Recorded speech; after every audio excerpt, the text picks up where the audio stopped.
नमस्कार। आप सुन रहे हैं द बॉलीवुड रेडियो और मैं हूं आपके साथ आकाश।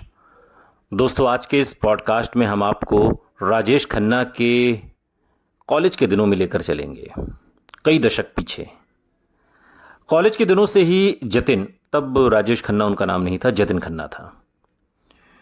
तो कॉलेज के दिनों से ही जतिन का एक अजीज दोस्त था गुरनाम, और यही गुरनाम जतिन के राजेश खन्ना बनने यानी कि सुपरस्टार बनने के बाद उनके बहुत करीब रहा और बतौर मैनेजर और सेक्रेटरी उनके साथ सालों तक काम करता रहा, कामकाज को संभालता रहा। कॉलेज के दिनों में गुरनाम की भी थिएटर में काफ़ी रुचि थी। गुरनाम का एक दोस्त था प्रशांत कुमार रॉय। प्रशांत गुरनाम के नाटक देखने अक्सर आया करता था और इन्हीं नाटकों के दौरान प्रशांत की मुलाकात जतिन से हुई। बाद में प्रशांत ने 22 साल तक जतिन के ऑफिस सेक्रेटरी के रूप में काम किया। बांद्रा में अभिनेता सलमान खान के बीइंग ह्यूमन के दफ्तर में मेरी मुलाकात प्रशांत रॉय से हुई थी। ये सालों बाद एक इंटरव्यू के दौरान एक राइटर बताते हैं और उसका किस्सा भी सुनाते हैं।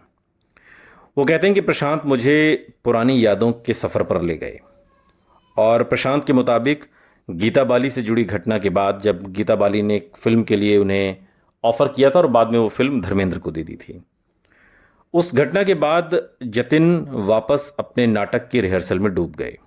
नाकामी की बातों से अपना जहन हटाने के लिए उसने दिन रात नाटक की तैयारी में खुद को बिजी कर लिया और जल्दी एक इंटर कॉलेज प्रतियोगिता होने वाली थी और जतिन वी.के. शर्मा के एक नाटक में एक अहम रोल कर रहा था।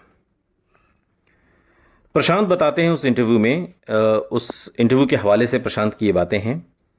वो राइटर बताते हैं कि जिस दिन उस नाटक का मंचन था, उस दिन कॉलेज के एक प्रतिद्वंदी ग्रुप से जतिन की किसी बात पर बहस हो गई और इस झगड़े का बदला लेने के लिए उन लोगों ने जतिन का नाटक बर्बाद करने की योजना बनाई।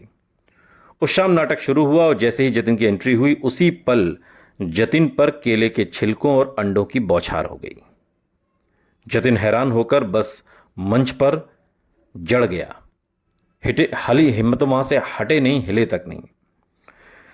नाटक वहीं रोकना पड़ा और इसके बाद दोनों ग्रुप भिड़ गए और नाटक रद्द हो गया।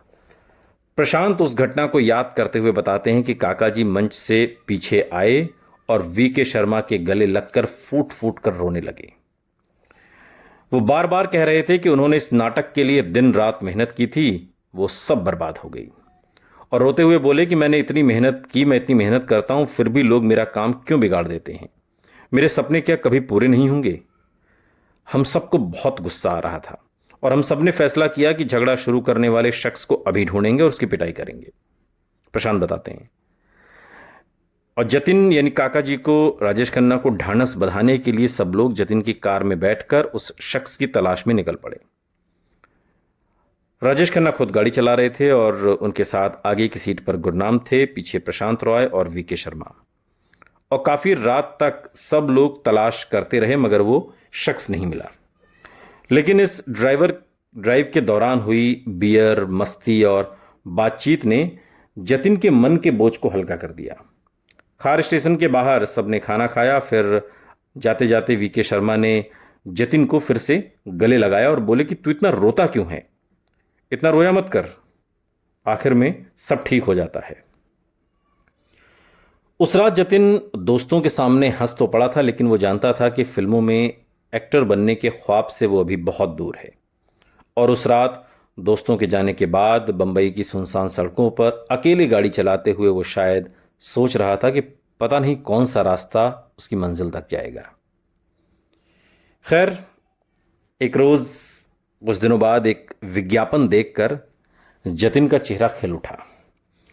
हिंदी फिल्म इंडस्ट्री के कुछ जाने माने निर्माता और निर्देशकों ने यूनाइटेड प्रोड्यूसर्स नाम का एक ग्रुप बनाया और उस यूनाइटेड प्रोड्यूसर्स में जीपी सिप्पी, बी.आर. चोपड़ा, शक्ति सामंत, जे. ओम प्रकाश जैसे कई मशहूर नाम शामिल थे।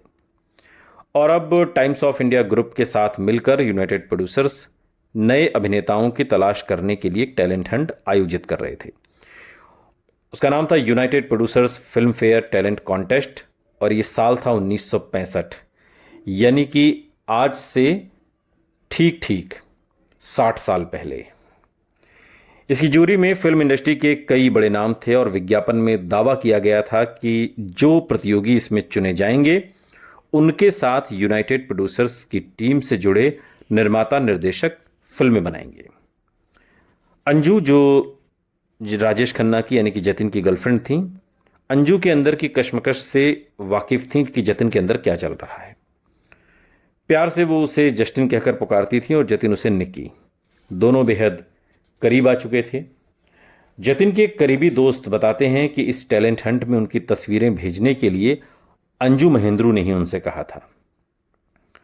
हजारों नौजवानों के साथ जतिन ने भी बड़ी उम्मीद के साथ वो फॉर्म भरा और अपनी कई बेहतरीन तस्वीरें खिंचवाकर भेजी। कुछ दिन बाद खबर मिली कि उसे आखिरी राउंड के लिए शॉर्टलिस्ट कर लिया गया है और ये खबर सुनकर उसकी खुशी का ठिकाना नहीं था। लेकिन जैसे जैसे आखिरी राउंड का वक्त नजदीक आ रहा था उसकी घबराहट बढ़ रही थी। उम्मीद के इस मोड़ तक वो पहले भी कई बार पहुंच चुका था और हर बार उम्मीद टूट गई थी, चाहे वो गीता बाली के साथ का प्रकरण हो या फिर जो मशहूर नाटक की रिहर्सल करने के बाद मंच पर उस नाटक का बिगड़ जाना हो। ऐसा कई बार हो चुका था। जिंदगी में भी कामयाबी मिलते मिलते रह गई थी।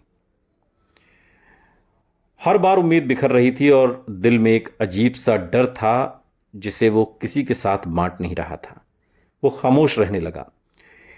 इंटरव्यू की भी वो खास तैयारी नहीं कर रहा था और हारने के डर से उसकी नींदें उड़ गई थीं। ये आखिरी मौका है, अगर मैं यहां कामयाब नहीं हुआ तो फिर सब खत्म। ये ख्याल बार बार राजेश खन्ना के मन में आ रहा था।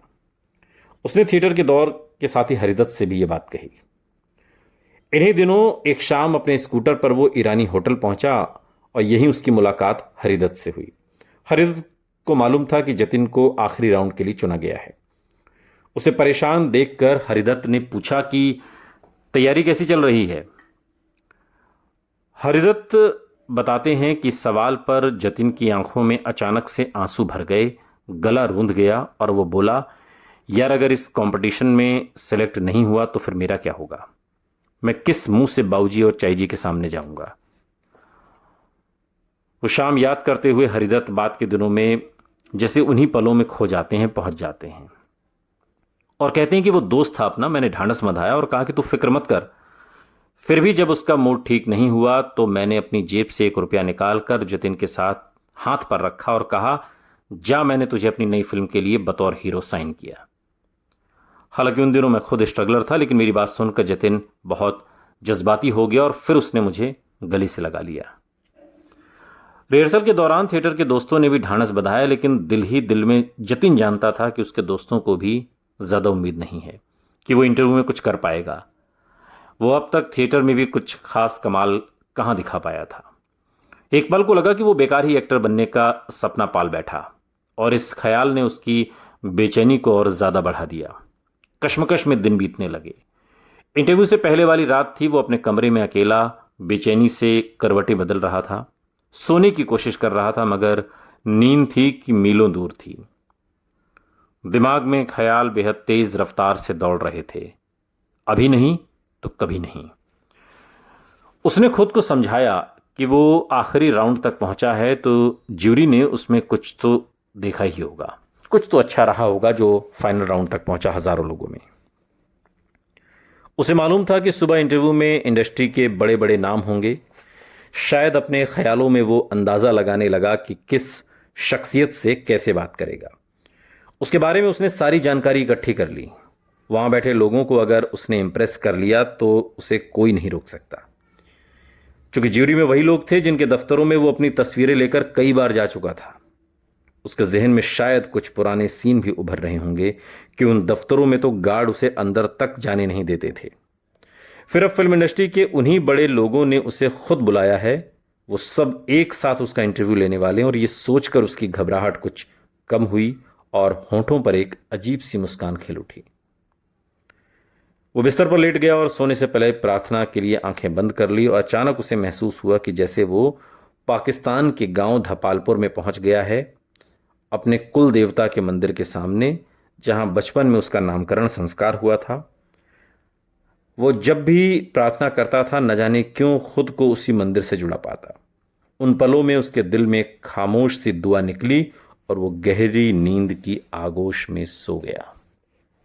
आप जानते हैं कि इसी टैलेंट हंट कंपटीशन में, जिसमें राजेश खन्ना पहले नंबर पर फर्स्ट चुने गए थे, विनोद मेहरा दूसरे नंबर पर थे और टॉप 10 की लिस्ट में फरीदा जलाल भी थी। सुनते रहिए द बॉलीवुड रेडियो, सुनता है सारा इंडिया।